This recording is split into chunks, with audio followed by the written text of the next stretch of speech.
Chapter 15 of The Wonderful Wizard of Oz by L. Frank Baum. The Discovery of Oz the Terrible.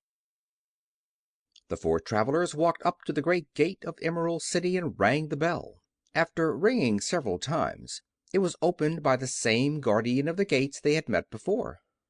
"What! Are you back again?" he asked in surprise. "Do you not see us?" answered the Scarecrow. "But I thought you had gone to visit the Wicked Witch of the West."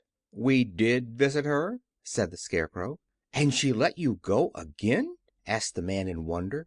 "She could not help it, for she is melted," explained the Scarecrow. "Melted! Well, that is good news indeed," said the man. "Who melted her?" "It was Dorothy," said the Lion gravely. "Good gracious!" exclaimed the man, and he bowed very low indeed before her. Then he led them into his little room and locked the spectacles from the green box on all their eyes, just as he had done before. Afterward they passed on through the gate into the Emerald City. When the people heard from the guardian of the gates that Dorothy had melted the Wicked Witch of the West, they all gathered around the travelers and followed them in a great crowd to the Palace of Oz. The soldier with the green whiskers was still on guard before the door, but he let them in at once, and they were again met by the beautiful green girl, who showed each of them to their old rooms at once, so they might rest until the great Oz was ready to receive them. The soldier had the news carried straight to Oz that Dorothy and the other travelers had come back again, after destroying the Wicked Witch, but Oz made no reply. They thought the Great Wizard would send for them at once, but he did not. They had no word from him the next day, nor the next, nor the next. The waiting was tiresome and wearing, and at last they grew vexed that Oz should treat them in so poor a fashion, after sending them to undergo hardships and slavery. So the Scarecrow at last asked the green girl to take another message to Oz, saying if he did not let them in to see him at once they would call the Winged Monkeys to help them, and find out whether he kept his promises or not. When the Wizard was given this message he was so frightened that he sent word for them to come to the throne room at 4 minutes after 9 o'clock the next morning. He had once met the Winged Monkeys in the Land of the West, and he did not wish to meet them again. The four travelers passed a sleepless night, each thinking of the gift Oz had promised to bestow on him. Dorothy fell asleep only once, and then she dreamed she was in Kansas, where Aunt Em was telling her how glad she was to have her little girl at home again. Promptly at 9 o'clock the next morning the green-whiskered soldier came to them, and 4 minutes later they all went into the throne room of the great Oz. Of course, each one of them expected to see the Wizard in the shape he had taken before, and all were greatly surprised when they looked about and saw no one at all in the room. They kept close to the door and closer to one another, for the stillness of the empty room was more dreadful than any of the forms they had seen Oz take. Presently they heard a solemn voice that seemed to come from somewhere near the top of the great dome, and it said, "I am Oz the Great and Terrible. Why do you seek me?" They looked again in every part of the room, and then, seeing no one, Dorothy asked, "Where are you?" "I am everywhere," answered the voice. "but to the eyes of common mortals I am invisible. I will now seat myself upon my throne, that you may converse with me." Indeed, the voice seemed just then to come straight from the throne itself. So they walked toward it and stood in a row while Dorothy said, "We have come to claim our promise, O Oz." "What promise?" asked Oz. "You promised to send me back to Kansas when the Wicked Witch was destroyed," said the little girl. "And you promised to give me brains," said the Scarecrow. "And you promised to give me a heart," said the Tin Woodman. "And you promised to give me courage," said the Cowardly Lion. "Is the Wicked Witch really destroyed?" asked the voice, and Dorothy thought it trembled a little. "Yes," she answered. "I melted her with a bucket of water." "Dear me," said the voice. How sudden! Well, come to me tomorrow, for I must have time to think it over." "You've had plenty of time already," said the Tin Woodman angrily. "We shan't wait a day longer," said the Scarecrow. "You must keep your promises to us," exclaimed Dorothy. The Lion thought it might be as well to frighten the Wizard, so he gave a loud, large roar, which was so fierce and dreadful that Toto jumped away from him in alarm and tipped over the screen that stood in a corner. As it fell with a crash, they looked that way, and the next moment all of them were filled with wonder, for they saw, standing in just the spot the screen had hidden, a little old man with a bald head and a wrinkled face, who seemed to be as much surprised as they were. The Tin Woodman, raising his axe, rushed toward the little man and cried out, "Who are you?"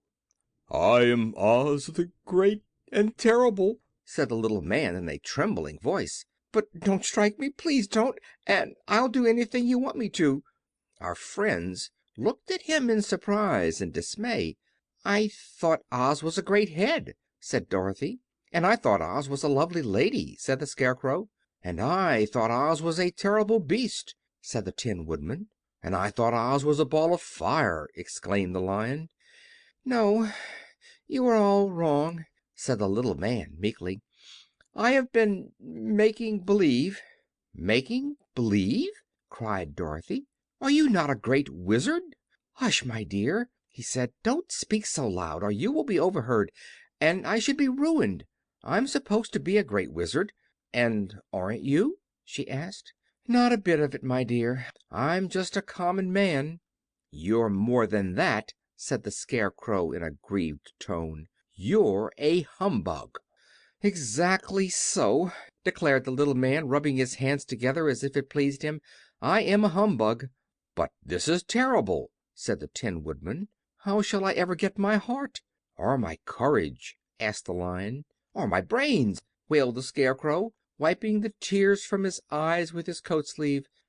"My dear friends," said Oz, "I pray you not to speak of these little things. Think of me, and the terrible trouble I'm in at being found out." "Doesn't anyone else know you're a humbug?" asked Dorothy. "No one knows it but you four and myself," replied Oz. "I have fooled everyone so long that I thought I should never be found out. It was a great mistake, my ever letting you into the throne room. Usually I will not see even my subjects, and so they believe I am something terrible." "But I don't understand," said Dorothy in bewilderment. "How was it that you appeared to me as a great head?" "That was one of my tricks," answered Oz. "Step this way, please, and I will tell you all about it." He led the way to a small chamber in the rear of the throne room, and they all followed him. He pointed to one corner, in which lay the great head, made out of many thicknesses of paper, and a carefully painted face.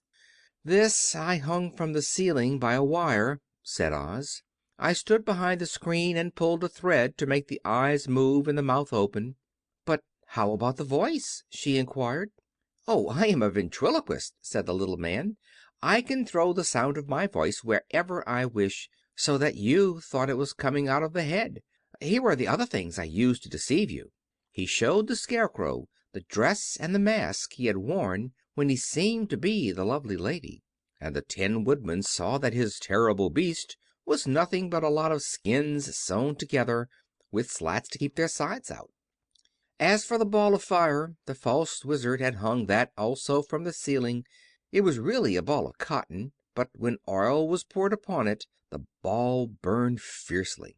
"Really," said the Scarecrow, "you ought to be ashamed of yourself for being such a humbug." I certainly am," answered the little man sorrowfully. "But it was the only thing I could do. Sit down, please. There are plenty of chairs, and I will tell you my story." So they sat down and listened while he told the following tale. "I was born in Omaha." "Why, that isn't very far from Kansas," cried Dorothy. "No, but it's farther from here," he said, shaking his head at her sadly. "When I grew up I became a ventriloquist, and at that I was very well trained by a great master. I can imitate any kind of a bird or beast." Here he mewed so like a kitten that Toto pricked up his ears and looked everywhere to see where she was. "After a time," continued Oz, "I tired of that and became a balloonist." "What is that?" asked Dorothy.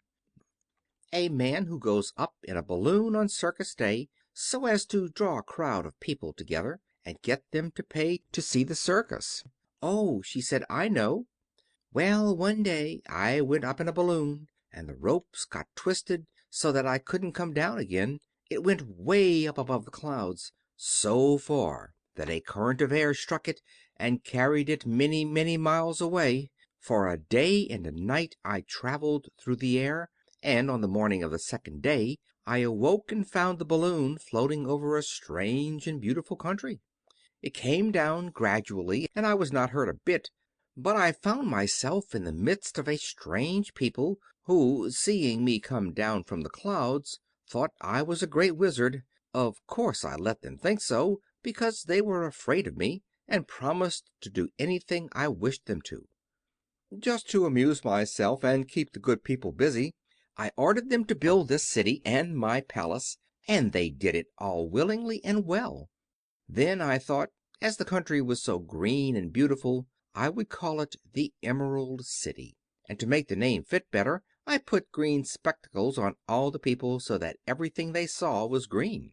"But isn't everything here green?" asked Dorothy. "No more than in any other city," explained Oz. "But when you wear green spectacles, why, of course, everything you see looks green to you.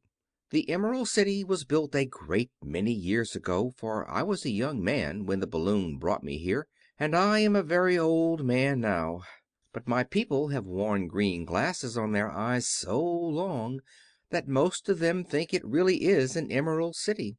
And it certainly is a beautiful place, abounding in jewels and precious metals and every good thing that is needed to make one happy. I have been good to the people and they like me, but ever since this palace was built I have shut myself up and would not see any of them. One of my greatest fears was the witches, for while I had no magical powers at all, I soon found out that the witches were really able to do wonderful things. There were 4 of them in this country, and they ruled the people who live in the north and south and east and west. Fortunately, the witches of the north and south were good, and I knew they would do me no harm. But the witches of the east and west were terribly wicked, and had they not thought I was more powerful than they themselves, they would surely have destroyed me. As it was, I lived in deadly fear of them for many years. So you can imagine how pleased I was when I heard your house had fallen on the Wicked Witch of the East. When you came to me I was willing to promise anything if you would only do away with the other witch, but now that you have melted her I am ashamed to say that I cannot keep my promises." "I think you are a very bad man," said Dorothy. "Oh, no, my dear, I'm really a very good man, but I am a very bad wizard, I must admit." "Can't you give me brains?" asked the Scarecrow. "You don't need them. You are learning something every day. A baby has brains, but it doesn't know much. Experience is the only thing that brings knowledge, and the longer you are on earth the more experience you are sure to get." "That may all be true," said the Scarecrow, "but I shall be very unhappy unless you give me brains." The false Wizard looked at him carefully.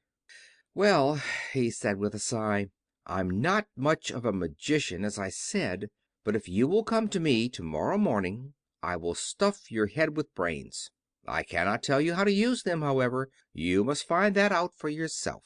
"Oh, thank you, thank you!" cried the Scarecrow. "I'll find a way to use them, never fear." "But how about my courage?" asked the Lion anxiously. "You have plenty of courage, I am sure," answered Oz. "All you need is confidence in yourself. There is no living thing that is not afraid when it faces danger. The true courage is in facing danger when you are afraid, and that kind of courage you have in plenty." "Perhaps I have, but I'm scared just the same," said the Lion. I shall really be very unhappy unless you give me the sort of courage that makes one forget he is afraid." "Very well, I will give you that sort of courage tomorrow," replied Oz. "How about my heart?" asked the Tin Woodman. "Why, as for that," answered Oz, "I think you are wrong to want a heart. It makes most people unhappy. If you only knew it, you are in luck not to have a heart." "That must be a matter of opinion," said the Tin Woodman. "For my part, I will bear all the unhappiness without a murmur, if you will give me the heart."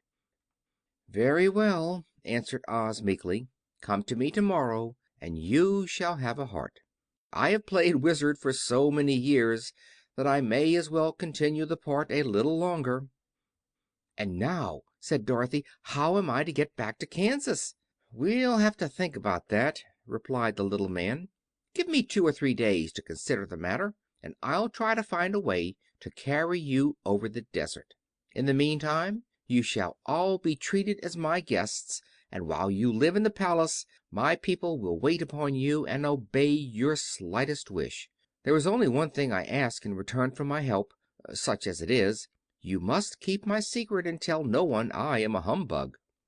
They agreed to say nothing of what they had learned, and went back to their rooms in high spirits. Even Dorothy had hope that the Great and Terrible Humbug, as she called him, would find a way to send her back to Kansas, and if he did she was willing to forgive him everything. End of Chapter 15. Chapter 16 of The Wonderful Wizard of Oz by L. Frank Baum. The Magic Art of the Great Humbug. Next morning the Scarecrow said to his friends, "Congratulate me. I am going to Oz to get my brains at last. When I return I shall be as other men are." "I have always liked you as you were," said Dorothy simply. "It is kind of you to like a Scarecrow," he replied, "but surely you will think more of me when you hear the splendid thoughts my new brain is going to turn out." Then he said good bye to them all in a cheerful voice and went to the throne room, where he rapped upon the door. "Come in," said Oz. The Scarecrow went in and found the little man sitting down by the window, engaged in deep thought. "I have come for my brains," remarked the Scarecrow a little uneasily. "Oh, yes, sit down in that chair, please," replied Oz. "You must excuse me for taking your head off, but I shall have to do it in order to put your brains in their proper place." "That's all right," said the Scarecrow. "You are quite welcome to take my head off, as long as it will be a better one when you put it on again." So the Wizard unfastened his head and emptied out the straw. Then he entered the back room and took up a measure of bran, which he mixed with a great many pins and needles. Having shaken them together thoroughly, he filled the top of the Scarecrow's head with the mixture and stuffed the rest of the space with straw to hold it in place. When he had fastened the Scarecrow's head on his body again, he said to him, "Hereafter you will be a great man, for I have given you a lot of brand new brains." The Scarecrow was both pleased and proud at the fulfillment of his greatest wish, and having thanked Oz warmly, he went back to his friends. Dorothy looked at him curiously. His head was quite bulged out at the top with his brains. "How do you feel?" she asked.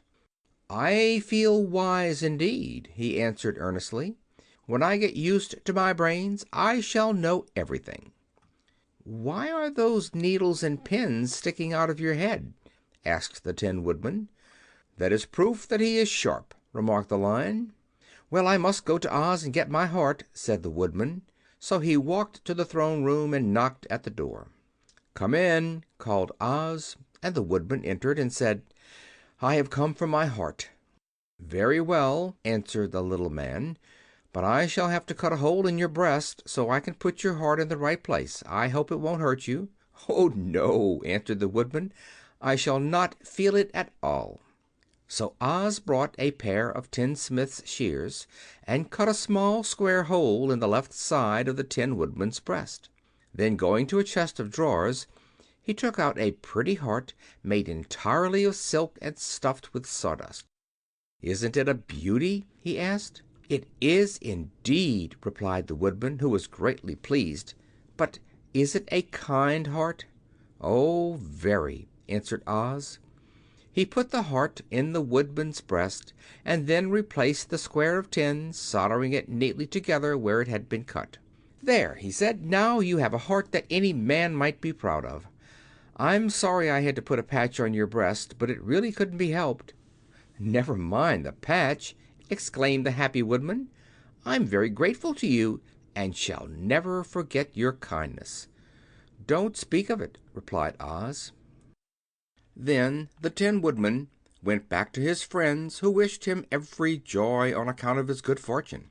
The Lion now walked to the throne room and knocked at the door. "Come in," said Oz. "I have come for my courage," announced the Lion, entering the room. "Very well," answered the little man. "I will get it for you." He went to a cupboard, and reaching up to a high shelf, took down a square green bottle, the contents of which he poured into a green gold dish, beautifully carved. Placing this before the Cowardly Lion, who sniffed at it as if he did not like it, the Wizard said, "Drink." "What is it?" asked the Lion. "Well," answered Oz, "if it were inside of you, it would be courage. You know, of course, that courage is always inside one, so that this really cannot be called courage until you have swallowed it. Therefore I advise you to drink it as soon as possible." The Lion hesitated no longer, but drank till the dish was empty. "How do you feel now?" asked Oz. "Full of courage," replied the Lion, who went joyfully back to his friends to tell them of his good fortune. Oz, left to himself, smiled to think of his success in giving the Scarecrow and the Tin Woodman and the Lion exactly what they thought they wanted. "How can I help being a humbug," he said, "when all these people make me do things that everybody knows can't be done? It was easy to make the Scarecrow and the Lion and the Woodman happy, because they imagined I could do anything. But it will take more than imagination to carry Dorothy back to Kansas, and I'm sure I don't know how it can be done." End of chapter 16.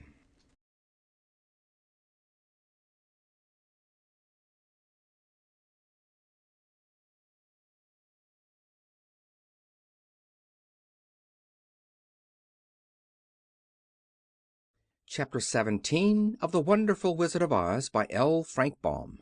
How the Balloon was Launched. For 3 days Dorothy heard nothing from Oz. These were sad days for the little girl, although her friends were all quite happy and contented. The Scarecrow told them there were wonderful thoughts in his head, but he would not say what they were because he knew no one could understand them but himself. When the Tin Woodman walked about, he felt his heart rattling around in his breast, and he told Dorothy he had discovered it to be a kinder and more tender heart than the one he had owned when he was made of flesh. The Lion declared he was afraid of nothing on earth, and would gladly face an army or a dozen of the fierce Kalidahs. Thus each of the little party was satisfied except Dorothy, who longed more than ever to get back to Kansas. On the 4th day, to her great joy, Oz sent for her, and when she entered the throne room he greeted her pleasantly. "Sit down, my dear. I think I have found the way to get you out of this country." "And back to Kansas?" she asked eagerly. "Well, I'm not sure about Kansas," said Oz, "for I haven't the faintest notion which way it lies. But the first thing to do is to cross the desert, and then it should be easy to find your way home." "How can I cross the desert?" she inquired. "Well, I'll tell you what I think," said the little man. "You see, when I came to this country it was in a balloon. You also came through the air, being carried by a cyclone.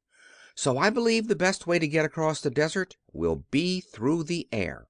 Now, it is quite beyond my powers to make a cyclone, but I've been thinking the matter over, and I believe I can make a balloon."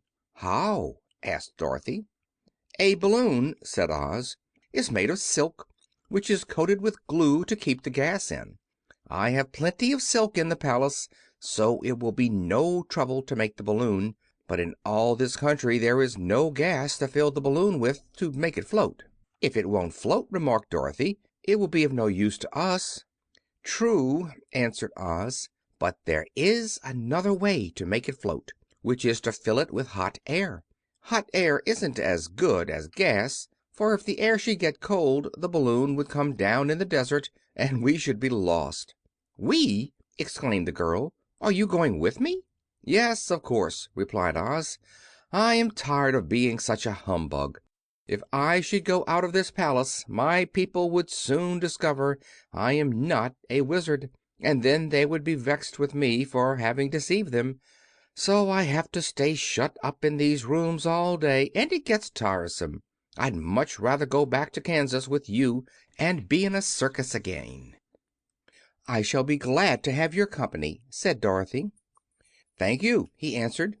"Now, if you will help me sew the silk together, we will begin to work on our balloon." So Dorothy took a needle and thread, and as fast as Oz cut the strips of silk into proper shape the girls sewed them neatly together. First there was a strip of light green silk, then a strip of dark green, and then a strip of emerald green, for Oz had a fancy to make the balloon in different shades of the color about them. It took 3 days to sew all the strips together, but when it was finished they had a big bag of green silk more than 20 feet long. Then Oz painted it on the inside with a coat of thin glue to make it airtight, after which he announced that the balloon was ready. "But we must have a basket to ride in," he said. So he sent the soldier with the green whiskers for a big clothes basket, which he fastened with many ropes to the bottom of the balloon. When it was all ready, Oz sent word to his people that he was going to make a visit to a great brother Wizard who lived in the clouds. The news spread rapidly throughout the city, and everyone came to see the wonderful sight. Oz ordered the balloon carried out in front of the palace, and the people gazed upon it with much curiosity. The Tin Woodman had chopped a big pile of wood, and now he made a fire of it, and Oz held the bottom of the balloon over the fire so that the hot air that arose from it would be caught in the silken bag. Gradually the balloon swelled out and rose into the air until finally the basket just touched the ground. Then Oz got into the basket and said to all the people in a loud voice: "I am now going away to make a visit. While I am gone the Scarecrow will rule over you. I command you to obey him as you would me." The balloon was by this time tugging hard at the rope that held it to the ground, for the air within it was hot, and this made it so much lighter in weight than the air without that it pulled hard to rise into the sky. "Come, Dorothy!" cried the Wizard. "Hurry up, or the balloon will fly away." "I can't find Toto anywhere," replied Dorothy, who did not wish to leave her little dog behind. Toto had run into the crowd to bark at a kitten, and Dorothy at last found him. She picked him up and ran towards the balloon. She was within a few steps of it, and Oz was holding out his hands to help her into the basket when crack went the ropes, and the balloon rose into the air without her. "Come back!" she screamed. "I want to go too." "I can't come back, my dear," called Oz from the basket. "Good-bye! Good-bye!" shouted everyone, and all eyes were turned upward to where the Wizard was riding in the basket, rising every moment farther and farther into the sky. And that was the last any of them ever saw of Oz the Wonderful Wizard, though he may have reached Omaha safely, and may be there now, for all we know. But the people remembered him lovingly, and said to one another: "Oz was always our friend. When he was here he built for us this beautiful Emerald City, and now he is gone he has left the wise Scarecrow to rule over us." Still, for many days they grieved over the loss of the wonderful Wizard, and would not be comforted. End of Chapter 17. Chapter 18 of The Wonderful Wizard of Oz by L. Frank Baum. Away to the South. Dorothy wept bitterly at the passing of her hope to get home to Kansas again, but when she thought it all over she was glad she had not gone up in a balloon, and she also felt sorry at losing Oz, and so did her companions. The Tin Woodman came to her and said, "Truly I should be ungrateful if I failed to mourn for the man who gave me my lovely heart. I should like to cry a little because Oz is gone, if you will kindly wipe away my tears so that I shall not rust." "With pleasure," she answered, and brought a towel at once. Then the Tin Woodman wept for several minutes, and she watched the tears carefully and wiped them away with the towel. When he had finished he thanked her kindly and oiled himself thoroughly with his jeweled oil can to guard against mishap. The Scarecrow was now the ruler of the Emerald City, and although he was not a wizard, the people were proud of him. For, they said, there is not another city in all the world that is ruled by a stuffed man. And, so far as they knew, they were quite right. The morning after the balloon had gone up with Oz, the four travelers met in the throne room and talked matters over. The Scarecrow sat in the big throne, and the others stood respectfully before him. "We are not so unlucky," said the new ruler, "for this palace and the Emerald City belong to us, and we can do just as we please. When I remember that a short time ago I was up on a pole in a farmer's cornfield, and that now I am the ruler of this beautiful city, I am quite satisfied with my lot." "I also," said the Tin Woodman, "am well pleased with my new heart. And really that was the only thing I wished in all the world. For my part, I am content in knowing that I am as brave as any beast that ever lived, if not braver," said the Lion modestly. "If Dorothy would only be contented to live in the Emerald City," continued the Scarecrow, "we might all be happy together." "But I don't want to live here," cried Dorothy. "I want to go to Kansas and live with Aunt Em and Uncle Henry." "Well, then, what can be done?" inquired the Woodman. The Scarecrow decided to think, and he thought so hard that the pins and needles began to stick out of his brains. Finally he said, "Why not call the Winged Monkeys and ask them to carry you over the desert?" "I never thought of that," said Dorothy joyfully. "It is just the thing. I'll go at once for the Golden Cap." When she brought it into the throne room she spoke the magic words, and soon the band of Winged Monkeys flew in through the open window and stood beside her.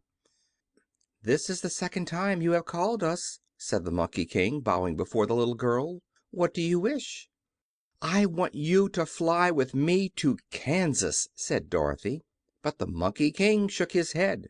"That cannot be done," he said. "We belong to this country alone, and cannot leave it.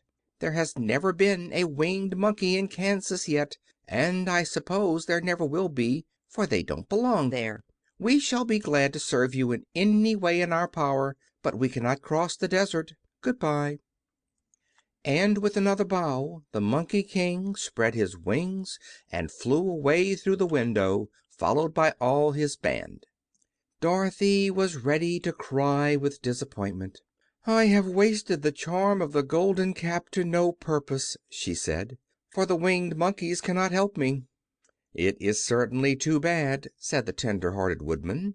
The Scarecrow was thinking again, and his head bulged out so horribly that Dorothy feared it would burst. "Let us call in the soldier with the green whiskers," he said, "and ask his advice." So the soldier was summoned, and entered the throne room timidly, for while Oz was alive he never was allowed to come farther than the door. "This little girl," said the Scarecrow to the soldier, "wishes to cross the desert. How can she do so?" "I cannot tell," answered the soldier, "for nobody has ever crossed the desert, unless it is Oz himself." "Is there no one who can help me?" asked Dorothy earnestly. "Glinda might," he suggested. "Who is Glinda?" inquired the Scarecrow. "The Witch of the South. She is the most powerful of all the witches, and rules over the Quadlings. Besides, her castle stands on the edge of the desert, so she may know a way to cross it." "Glinda is a good witch, isn't she?" asked the child. "The Quadlings think she is good," said the soldier, "and she is kind to everyone. I have heard that Glinda is a beautiful woman who knows how to keep young in spite of the many years she has lived." "How can I get to her castle?" asked Dorothy. "The road is straight to the south," he answered, "but it is said to be full of dangers to travelers. There are wild beasts in the woods, and a race of queer men who do not like strangers to cross their country. For this reason none of the Quadlings ever come to the Emerald City." The soldier then left them, and the Scarecrow said, "It seems, in spite of dangers, that the best thing Dorothy can do is to travel to the land of the South and ask Glinda to help her. For, of course, if Dorothy stays here she will never get back to Kansas." "You must have been thinking again," remarked the Tin Woodman. "I have," said the Scarecrow. "I shall go with Dorothy," declared the Lion, "for I am tired of your city and long for the woods and the country again. I am really a wild beast, you know. Besides, Dorothy will need someone to protect her." "That is true," agreed the Woodman. "My axe may be of service to her, so I also will go with her to the land of the South." "When shall we start?" asked the Scarecrow. "Are you going?" they asked in surprise. "Certainly. If it wasn't for Dorothy I should never have had brains. She lifted me from the pole in the cornfield and brought me to the Emerald City. So my good luck is all due to her, and I shall never leave her until she starts back to Kansas for good and all." "Thank you," said Dorothy gratefully. "You are all very kind to me, but I should like to start as soon as possible." "We shall go tomorrow morning," returned the Scarecrow.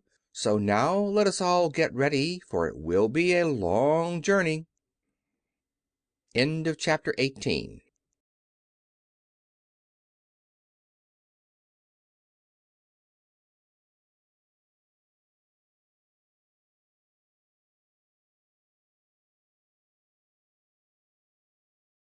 Chapter 19 of The Wonderful Wizard of Oz by L. Frank Baum.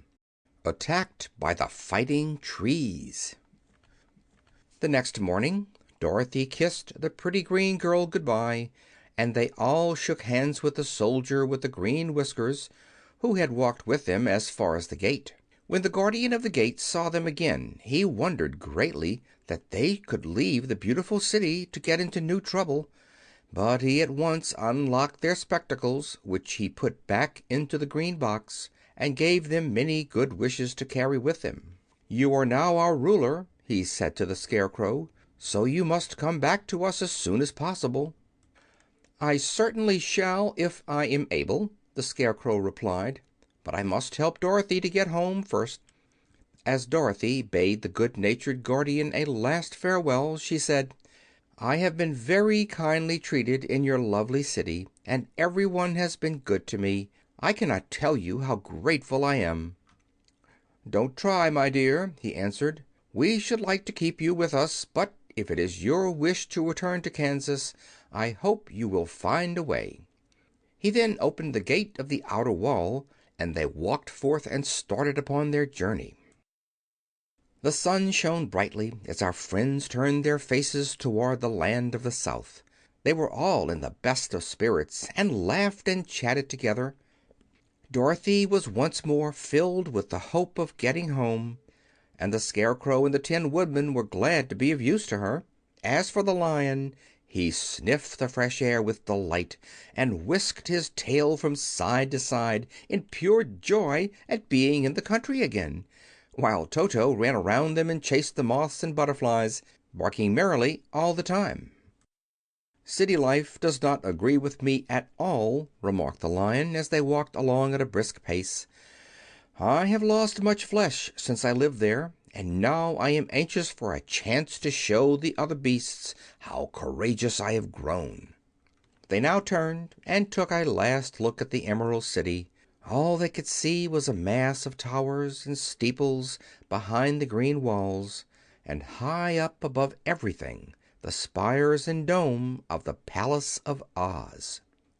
"Oz was not such a bad wizard, after all," said the Tin Woodman, as he felt his heart rattling around in his breast. "He knew how to give me brains, and very good brains, too," said the Scarecrow. "If Oz had taken a dose of the same courage he gave me," added the Lion, "he would have been a brave man." Dorothy said nothing. Oz had not kept the promise he made her, but he had done his best, so she forgave him. As he said, he was a good man, even if he was a bad Wizard. The first day's journey was through the green fields and bright flowers that stretched about the Emerald City on every side. They slept that night on the grass, with nothing but the stars over them, and they rested very well indeed. In the morning they traveled on until they came to a thick wood. There was no way of going around it, for it seemed to extend to the right and left as far as they could see, and besides, they did not dare change the direction of their journey for fear of getting lost. So they looked for the place where it would be easiest to get into the forest. The Scarecrow, who was in the lead, finally discovered a big tree with such wide spreading branches that there was room for the party to pass underneath. So he walked forward to the tree, but just as he came under the first branches they bent down and twined around him, and the next minute he was raised from the ground and flung headlong among his fellow travelers. This did not hurt the Scarecrow, but it surprised him, and he looked rather dizzy when Dorothy picked him up. "Here is another space between the trees," called the Lion. "Let me try it first," said the Scarecrow, "for it doesn't hurt me to get thrown about." He walked up to the tree as he spoke, but its branches immediately seized him and tossed him back again. "This is strange!" exclaimed Dorothy. "What shall we do?" "The trees seem to have made up their minds to fight us and stop our journey," remarked the Lion.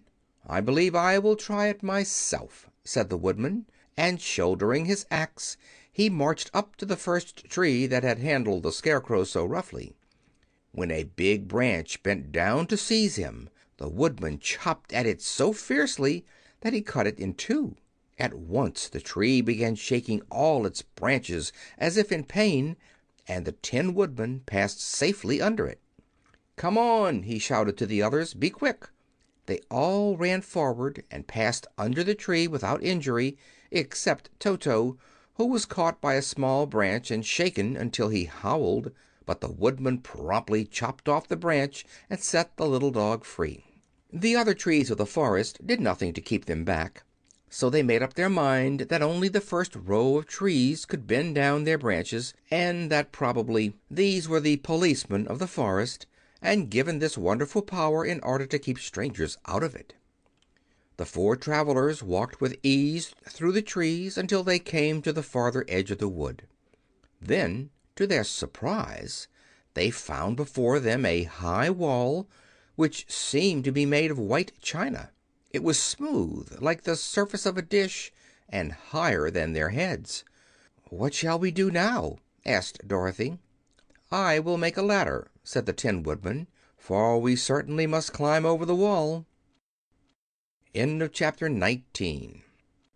Chapter 20 of The Wonderful Wizard of Oz by L. Frank Baum. The Dainty China Country. While the Woodman was making a ladder from wood which he found in the forest, Dorothy lay down and slept, for she was tired by the long walk. The Lion also curled himself up to sleep, and Toto lay beside him. The Scarecrow watched the Woodman while he worked, and said to him, "I cannot think why this wall is here, nor what it is made of." "Rest your brains and do not worry about the wall," replied the Woodman. "When we have climbed over it we shall know what is on the other side." After a time the ladder was finished. It looked clumsy, but the Tin Woodman was sure it was strong and would answer their purpose. The Scarecrow waked Dorothy and the Lion and Toto and told them that the ladder was ready.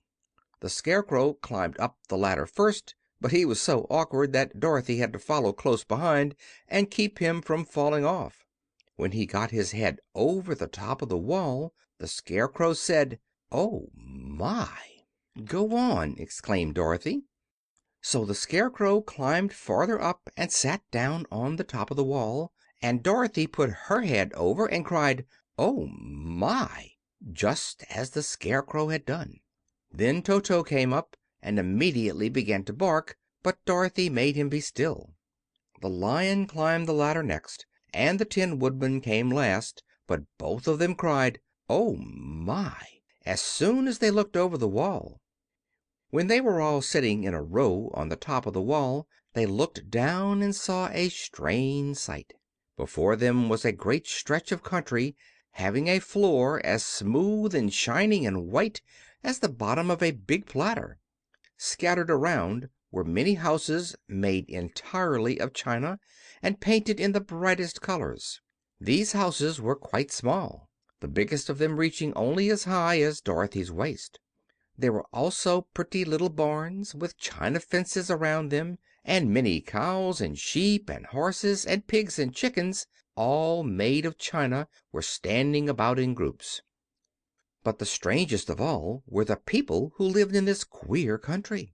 There were milkmaids and shepherdesses, with brightly colored bodices and golden spots all over their gowns, and princesses with most gorgeous frocks of silver and gold and purple, and shepherds dressed in knee breeches with pink and yellow and blue stripes down them, and golden buckles on their shoes, and princes with jeweled crowns upon their heads, wearing ermine robes and satin doublets, and funny clowns in ruffled gowns with round red spots upon their cheeks and tall pointed caps.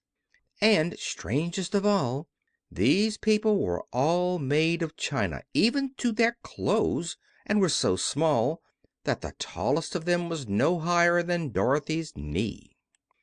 No one did so much as look at the travelers at first, except one little purple china dog with an extra large head, which came to the wall and barked at them in a tiny voice, afterwards running away again.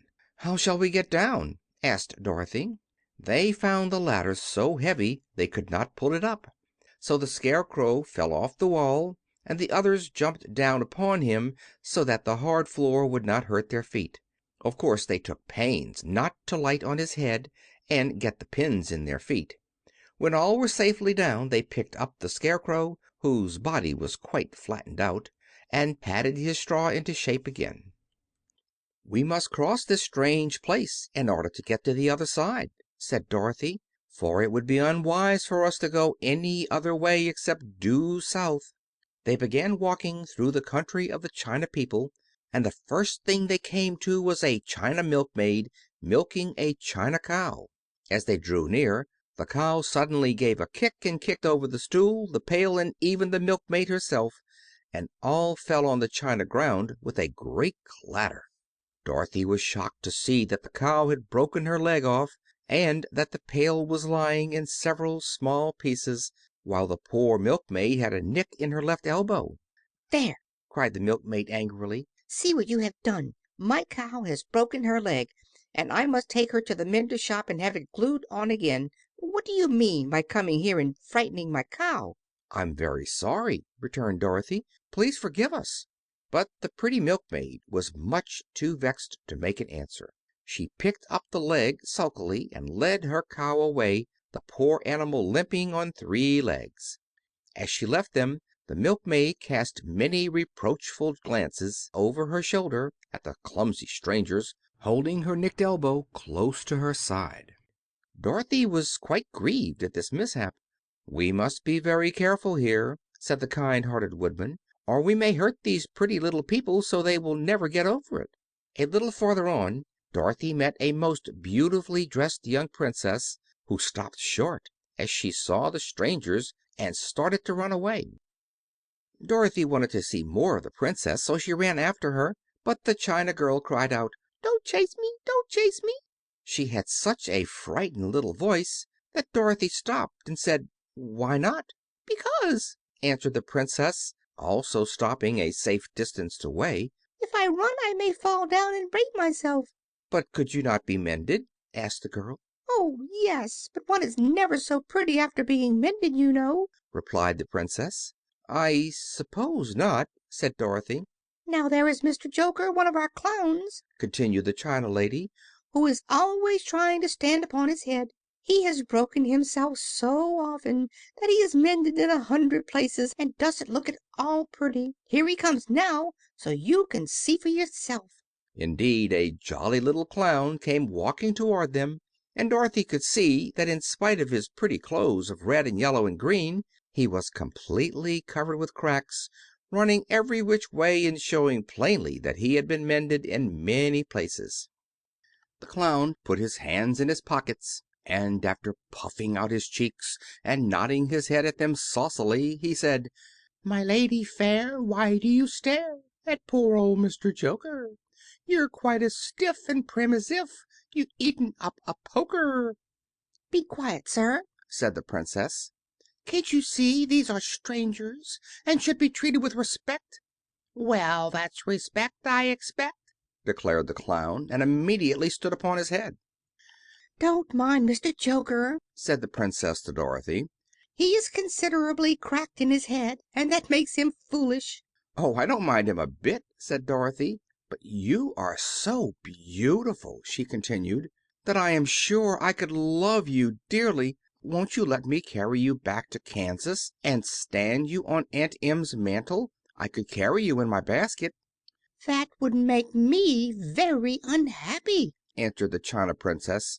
"You see, here in our country we live contentedly and can talk and move around as we please, but whenever any of us are taken away our joints at once stiffen and we can only stand straight and look pretty. Of course, that is all that is expected of us when we are on mantels and cabinets and drawing room tables, but our lives are much pleasanter here in our own country." "I would not make you unhappy for all the world," exclaimed Dorothy, "so I'll just say good bye." "Good bye," replied the Princess. They walked carefully through the China country. The little animals and all the people scampered out of their way, fearing the strangers would break them, and after an hour or so the travelers reached the other side of the country and came to another China wall. It was not so high as the first, however, and by standing upon the Lion's back they all managed to scramble to the top.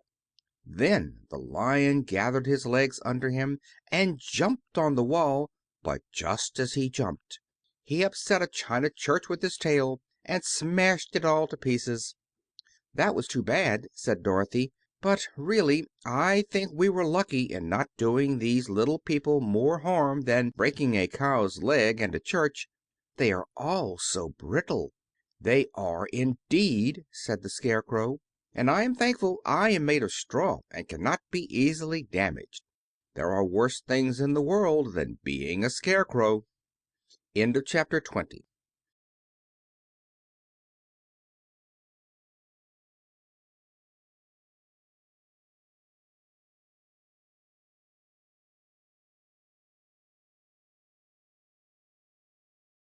Chapter 21 of The Wonderful Wizard of Oz by L. Frank Baum. The Lion becomes the King of Beasts. After climbing down from the China Wall, the travelers found themselves in a disagreeable country, full of bogs and marshes and covered with tall, rank grass. It was difficult to walk without falling into muddy holes, for the grass was so thick that it hid them from sight. However, by carefully picking their way they got safely along until they reached solid ground.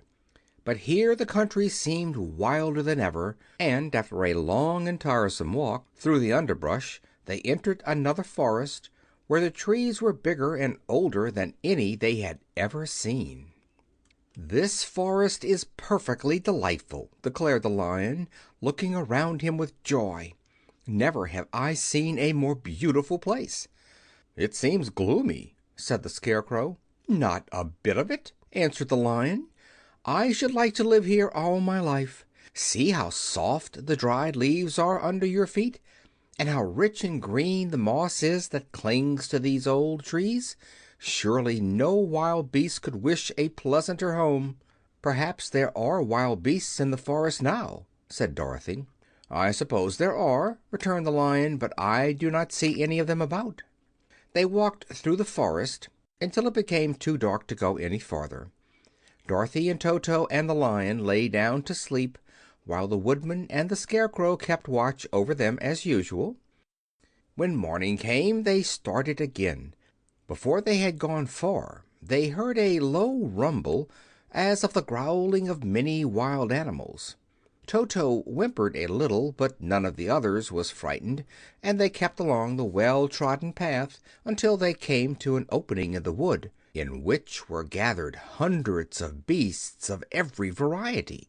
There were tigers and elephants and bears and wolves and foxes and all the others in the natural history, and for a moment Dorothy was afraid. But the Lion explained that the animals were holding a meeting, and he judged by their snarling and growling that they were in great trouble. As he spoke, several of the beasts caught sight of him, and at once the great assemblage hushed as if by magic. The biggest of the tigers came up to the Lion and bowed, saying, "Welcome, O King of Beasts. You have come in good time to fight our enemy and bring peace to all the animals of the forest once more." "What is your trouble?" asked the Lion quietly. "We are all threatened," answered the tiger, "by a fierce enemy which has lately come into this forest. It is a most tremendous monster, like a great spider, with a body as big as an elephant and legs as long as a tree trunk. It has 8 of these long legs, and as the monster crawls through the forest, he seizes an animal with a leg and drags it to his mouth, where he eats it as a spider does a fly. Not one of us is safe while this fierce creature is alive, and we had called a meeting to decide how to take care of ourselves when you came among us." The Lion thought for a moment. "Are there any other lions in this forest?" he asked. "No. There were some, but the monster has eaten them all. And besides, there were none of them nearly so large and brave as you." "If I put an end to your enemy, will you bow down to me and obey me as King of the Forest?" inquired the Lion. "We will do that gladly," returned the tiger, and all the other beasts roared with a mighty roar. "We will!" "Where is this great spider of yours now?" asked the Lion. "Yonder, among the oak trees," said the tiger, pointing with his forefoot. "Take good care of these friends of mine," said the Lion, "and I will go at once to fight the monster." He bade his comrades good-bye and marched proudly away to do battle with the enemy. The great spider was lying asleep when the Lion found him, and it looked so ugly that its foe turned up his nose in disgust. Its legs were quite as long as the tiger had said, and its body was covered with coarse black hair. It had a great mouth with a row of sharp teeth a foot long, but its head was joined to the pudgy body by a neck as slender as a wasp's waist. This gave the Lion a hint of the best way to attack the creature, and he knew it was easier to fight it asleep than awake. He gave a great spring and landed directly upon the monster's back. Then, with one blow of his heavy paw, all armed with sharp claws, he knocked the spider's head from its body. Jumping down, he watched it until the long legs stopped wiggling, when he knew it was quite dead. The Lion went back to the opening where the beasts of the forest were waiting for him, and said proudly, "You need fear your enemy no longer." Then the beasts bowed down to the Lion as their king, and he promised to come back and rule over them as soon as Dorothy was safely on her way to Kansas. End of Chapter 21. Chapter 22 of The Wonderful Wizard of Oz by L. Frank Baum. The Country of the Quadlings. The 4 travelers passed through the rest of the forest in safety, and when they came out from its gloom saw before them a steep hill, covered from top to bottom with great pieces of rock. "That will be a hard climb," said the Scarecrow, "but we must get over the hill, nevertheless." So he led the way, and the others followed. They had nearly reached the first rock when they heard a rough voice cry out, "Keep back!" "Who are you?" asked the Scarecrow. Then a head showed itself over the rock, and the same voice said, "This hill belongs to us, and we don't allow anyone to cross it." "But we must cross it," said the Scarecrow. "We're going to the country of the Quadlings." "But you shall not," replied the voice, and there stepped from behind the rock the strangest man the travelers had ever seen. He was quite short and stout, and had a big head, which was flat at the top and supported by a thick neck full of wrinkles. But he had no arms at all, and seeing this, the Scarecrow did not fear that so helpless a creature could prevent them from climbing the hill. So he said, "I'm sorry not to do as you wish, but we must pass over the hill whether you like it or not," and he walked boldly forward. As quick as lightning the man's head shot forward, and his neck stretched out until the top of the head, where it was flat, struck the Scarecrow in the middle and sent him tumbling over and over down the hill. Almost as quickly as it came, the head went back to the body, and the man laughed harshly as he said, "It isn't as easy as you think." A chorus of boisterous laughter came from the other rocks, and Dorothy saw hundreds of the armless hammerheads upon the hillside, one behind every rock. The Lion became quite angry at the laughter caused by the Scarecrow's mishap, and giving a loud roar that echoed like thunder, he dashed up the hill. Again a head shot swiftly out, and the great Lion went rolling down the hill as if he had been struck by a cannon-ball.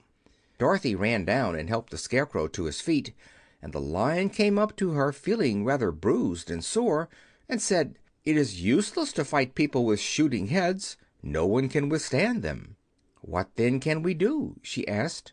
"Call the Winged Monkeys," suggested the Tin Woodman. "You still have the right to command them once more." "Very well," she answered, and putting on the golden cap she uttered the magic words. The monkeys were as prompt as ever, and in a few moments the entire band stood before her. "What are your commands?" inquired the King of the Monkeys, bowing low. "Carry us over the hill to the country of the Quadlings," answered the girl. "It shall be done," said the King, and at once the Winged Monkeys caught the four travelers and Toto up in their arms and flew away with them. As they passed over the hill, the hammerheads yelled with vexation and shot their heads high in the air, but they could not reach the Winged Monkeys, which carried Dorothy and her comrades safely over the hill and set them down in the beautiful country of the Quadlings. "This is the last time you can summon us," said the leader to Dorothy. "So goodbye, and good luck to you." "Goodbye, and thank you very much," returned the girl, and the monkeys rose into the air and were out of sight in a twinkling. The country of the Quadlings seemed rich and happy. There was field upon field of ripening grain, with well-paved roads running between, and pretty rippling brooks with strong bridges across them. The fences and houses and bridges were all painted bright red, just as they had been painted yellow in the country of the Winkies and blue in the country of the Munchkins. The Quadlings themselves, who were short and fat and looked chubby and good-natured, were dressed all in red, which showed bright against the green grass and the yellowing grain. The monkeys had set them down near a farmhouse, and the four travelers walked up to it and knocked at the door.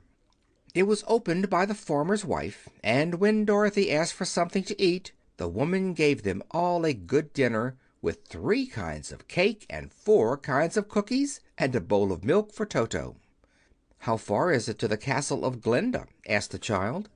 "It is not a great way," answered the farmer's wife. "Take the road to the south, and you will soon reach it."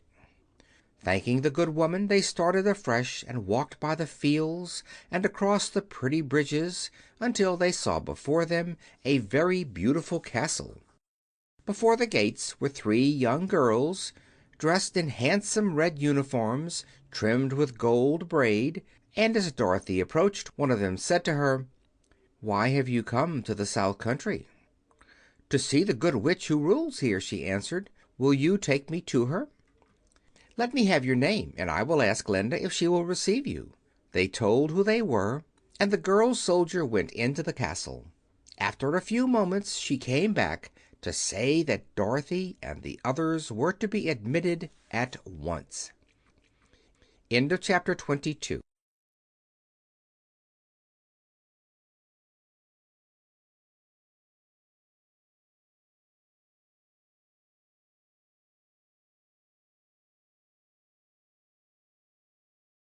Chapter 23 of The Wonderful Wizard of Oz by L. Frank Baum. Glinda the Good Witch grants Dorothy's wish. Before they went to see Glinda, however, they were taken to a room of the castle, where Dorothy washed her face and combed her hair, and the Lion shook the dust out of his mane, and the Scarecrow patted himself into his best shape, and the Woodman polished his tin and oiled his joints. When they were all quite presentable, they followed the soldier girl into a big room, where the witch Glinda sat upon a throne of rubies. She was both beautiful and young to their eyes. Her hair was a rich red in color, and fell in flowing ringlets over her shoulders. Her dress was pure white, but her eyes were blue, and they looked kindly upon the little girl. "What can I do for you, my child?" she asked. Dorothy told the witch all her story: how the cyclone had brought her to the land of Oz, how she had found her companions, and of the wonderful adventures they had met with. "My greatest wish now," she added, "is to get back to Kansas, for Aunt Em will surely think something dreadful has happened to me, and that will make her put on mourning, and unless the crops are better this year than they were last, I am sure Uncle Henry cannot afford it." Glinda leaned forward and kissed the sweet, upturned face of the loving little girl. "Bless your dear heart," she said, "I am sure I can tell you of a way to get back to Kansas." Then she added, "But if I do, you must give me the golden cap." "Willingly!" exclaimed Dorothy. "Indeed, it is of no use to me now, and when you have it you can command the Winged Monkeys 3 times. And I think I shall need their services just those 3 times," answered Glinda, smiling. Dorothy then gave her the golden cap, and the witch said to the Scarecrow, "What will you do when Dorothy has left us?" "I will return to the Emerald City," he replied, "for Oz has made me its ruler, and the people like me. The only thing that worries me is how to cross the Hill of the Hammerheads." "By means of the golden cap I shall command the Winged Monkeys to carry you to the gates of the Emerald City," said Glinda, "for it would be a shame to deprive the people of so wonderful a ruler." "Am I really wonderful?" asked the Scarecrow. "You are unusual," replied Glinda. Turning to the Tin Woodman, she asked, "What will become of you when Dorothy leaves this country?" He leaned on his axe and thought a moment. Then he said, "The Winkies were very kind to me, and wanted me to rule over them after the Wicked Witch died. I am fond of the Winkies, and if I could get back to the country of the West I should like nothing better than to rule over them forever." "My second command to the Winged Monkeys," said Glinda, "will be that they carry you safely to the land of the Winkies. Your brain may not be so large to look at as that of the Scarecrow, but you are really brighter than he is, when you are well polished. And I am sure you will rule the Winkies wisely and well." Then the witch looked at the big shaggy Lion and asked, "When Dorothy has returned to her own home, what will become of you?" "Over the Hill of the Hammerheads," he answered, "lies a grand old forest, and all the beasts that live there have made me their king. If I could only get back to this forest I would pass my life very happily there." "My third command to the Winged Monkeys," said Glinda, "shall be to carry you to your forest. Then, having used up the powers of the golden cap, I shall give it to the King of the Monkeys, that he and his band may thereafter be free for evermore." The Scarecrow and the Tin Woodman and the Lion now thanked the Good Witch earnestly for her kindness, and Dorothy exclaimed, "You are certainly as good as you are beautiful, but you have not yet told me how to get back to Kansas." "Your silver shoes will carry you over the desert," replied Glinda. "If you had known their power you could have gone back to your Aunt Em the very first day you came to this country." "But then I should not have had my wonderful brains!" cried the Scarecrow. "I might have passed my whole life in the farmer's cornfield." "And I should not have had my lovely heart," said the Tin Woodman. "I might have stood and rusted in the forest till the end of the world." "And I should have lived a coward forever," declared the Lion, "and no beast in all the forest would have had a good word to say to me." "That is all true," said Dorothy, "and I am glad I was of use to these good friends. But now that each of them has had what he most desired, and each is happy in having a kingdom to rule besides, I think I should like to go back to Kansas." "The Silver Shoes," said the Good Witch, "have wonderful powers, and one of the most curious things about them is that they can carry you to any place in the world in 3 steps, and each step will be made in the wink of an eye. All you have to do is to knock the heels together 3 times and command the shoes to carry you wherever you wish to go." "If that is so," said the child joyfully, "I will ask them to carry me back to Kansas at once." She threw her arms around the Lion's neck and kissed him, patting his big head tenderly. Then she kissed the Tin Woodman, who was weeping in a way most dangerous to his joints. But she hugged the soft, stuffed body of the Scarecrow in her arms instead of kissing his painted face, and found she was crying herself at this sorrowful parting from her loving comrades. Glinda the Good stepped down from her ruby throne to give the little girl a good-bye kiss, and Dorothy thanked her for all the kindness she had shown to her friends and herself. Dorothy now took Toto up solemnly in her arms, and having said one last good-bye, she clapped the heels of her shoes together 3 times, saying, "Take me home to Aunt Em." Instantly she was whirling through the air, so swiftly that all she could see or feel was the wind whistling past her ears.